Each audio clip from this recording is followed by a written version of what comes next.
அக்கட்சியின் பொதுச் செயலாளர் இபிஎஸ் மீதும் அவர் ஊழல் புகாரை கூறி அதிமுகவில் பூகம்பத்தை கிளப்பியுள்ளார்.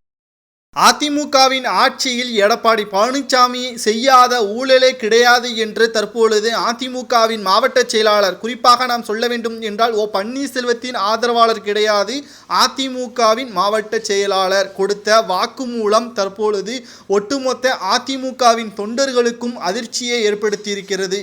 சேலத்தில் அதிமுகவின் மாவட்ட செயலாளராக இருப்பவர் எடப்பாடி பழனிசாமியின் பினாமி என்றும், கிட்டத்தட்ட 800 கோடி சொத்து மதிப்பு, 500 ஏக்கர், இதை அனைத்தையும் கவனித்து வருபவர் அதிமுகவின் மாவட்ட செயலாளர். இவர் எடப்பாடி பழனிசாமியின் பினாமியாகத்தான் செயல்பட்டு வருகிறார் என்று ஆணித்தரமாகவும் ஆதாரமாகவும் அமலாக்கத்துறை அதிகாரிகளிடம் தற்பொழுது கொடுத்திருக்கிறார். ஒட்டுமொத்தமாக எடப்பாடி பழனிசாமி அவர்கள் அதிமுகவின் எம்எல்ஏக்கள் மற்றும் அமைச்சர்கள், முன்னாள் அமைச்சர்களை தன் கையில் வைப்பதற்கு மூலதனமாக இருந்தது இவர் செய்த அனைத்து ஊழல்கள்தான் என்பது வெட்ட வெளிச்சத்திற்கு வந்துவிட்டது. பாஜகவை எதிர்ப்பதற்கு இதற்கு முன்பாக தனது பினாமிகளை பாதுகாப்பாக வைக்காததுதான் பாஜகவிற்கு மண்டியிட்டார் என்றும் தற்பொழுது விமர்சனத்தை முன்வைத்திருக்கிறார் அதிமுகவின் மாவட்ட செயலாளர்.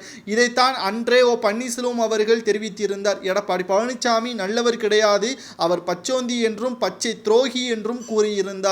காரணம், அதிமுகவின் ஆட்சியிலேயே கவிழும் நிலைக்கு இருந்த பொழுது பாஜகவின் உதவியினால் 4 ஆண்டுகள் பூர்த்தியானது என்றும், தற்பொழுது எடப்பாடி பழனிசாமி அவர்கள் செய்த துரோகத்தின் காரணமாக பாஜக கவிழ்த்து விடப்பட்டது என்றும், தற்பொழுது எடப்பாடி பழனிசாமியின் விசுவாசிகளாக இருக்கக்கூடிய அமைச்சர்களும் முன்னாள் அமைச்சர்களும் எம்எல்ஏக்களும் தற்பொழுது பணத்தை பெற்றுக்கொண்டு எடப்பாடி பழனிசாமியிற்கு விசுவாசமாக இருப்பது போல் நடித்து வருகிறார்கள் என்றும் குற்றச்சாட்டி இருக்கிறார் எடப்பாடி பழனிசாமியிற்கு எதிராக மாவட்ட செயலாளர். மேலும் எடப்பாடி பழனிசாமி அவர்கள் இன்று இரவு கைது செய்யப்படுவதற்கும் வாய்ப்புகள் இருப்பதாக தகவல் ஒன்றை வெளியிட்டிருக்கிறார். இது ஒட்டுமொத்த அதிமுகவின் தொண்டர்களுக்கும் அதிர்ச்சியை ஏற்படுத்தி இருக்கிறது. இதை பற்றி உங்களது கருத்துக்களை